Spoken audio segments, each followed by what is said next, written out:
Ces statuts fiscaux, en fait, ont la particularité, comme vous l'avez vu, d'avoir un taux d'imposition différencié pour les activités faites sur le territoire national et pour les activités qui supportent des activités à l'international. Cette pratique est considérée par l'Union européenne, par l'OCDE, comme, le terme français est horrible, comme du cloisonnement. En anglais, on parle de ring fencing, c'est-à-dire c'est considéré en gros, et pour être plus direct, comme quelque chose de discriminatoire. Pour son édition 2017, la Journée des entreprises Lancéennes a pris le taureau par les cornes en abordant un dossier clé de la fiscalité des entreprises, la réforme de leur imposition. Après l'échec aux urnes de RIE3 en février passé, le débat se concentre aujourd'hui autour du nouveau projet fiscal PF17. Les pressions internationales sont fortes pour que la Suisse unisse ses régimes fiscaux à l'horizon 2019-2020. Impératif car la situation actuelle ne favorise pas l'établissement de nouvelles entreprises dans ce canton, dans notre pays, faute d'avoir un cadre juridique clair et solide.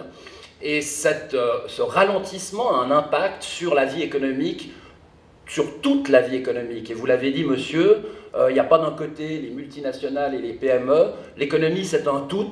On interagit les petits avec les grands et on ne peut pas faire de différenciation entre les types d'entreprises. PF17, un nouveau projet qui doit mieux répondre aux questions cantonales et communales. Lors de la votation, on a assisté à beaucoup d'opposition de la part des communes et des villes, au niveau surtout des grandes villes, qui estimaient qu'elles étaient lésées par cette proposition, et notamment par le fait que les cantons n'avaient pas prévu de les indemniser à hauteur suffisante. Et ça a été un front de refus assez important. Alors, la proposition qui a été faite au Conseil fédéral, c'est de tenir compte des communes et des villes dans la répartition des compensations financières qui proviennent de la Confédération. On est très content que dans le projet PF17, la clause communale ait été introduite.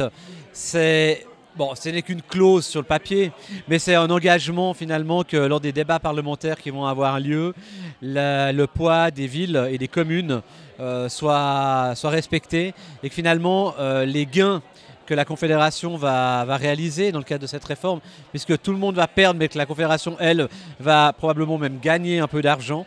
Finalement, cet argent puisse être redistribué, et puis redistribué pas seulement aux cantons, mais aussi aux communes et aux villes, surtout aux villes qui sont finalement celles qui ont le plus de charges, parce qu'elles font des investissements qui profitent à la population de la ville, mais également aux communes voisines qui finalement profitent de ces infrastructures. La proposition de réforme fiscale de Genève, une réponse aux critiques de RIE3. Ce que l'on a cherché à faire, c'est à éliminer, voire à amoindrir les mesures qui étaient fortement critiquées lors de la votation sur la RIE3.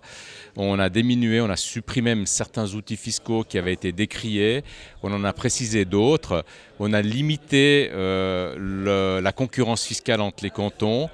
Et on a ajouté également une mesure sociale qui vise à augmenter les allocations familiales. Ce qu'on cherche à faire, c'est quelque chose de plus consensuel, de plus équilibré. Et ce projet fédéral, moi j'ai participé dans ce groupe d'études fédérales avec M. Morer, le conseiller fédéral.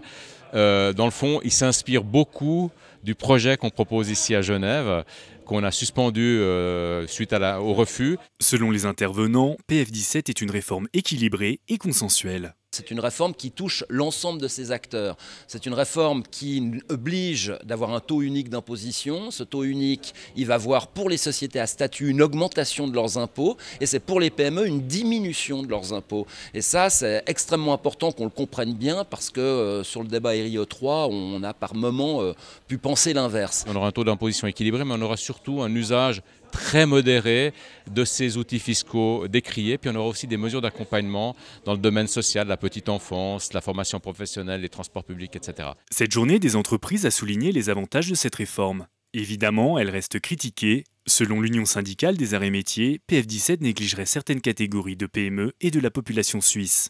L'avenir de ce projet fiscal qui doit se concrétiser en 2019 reste à discuter.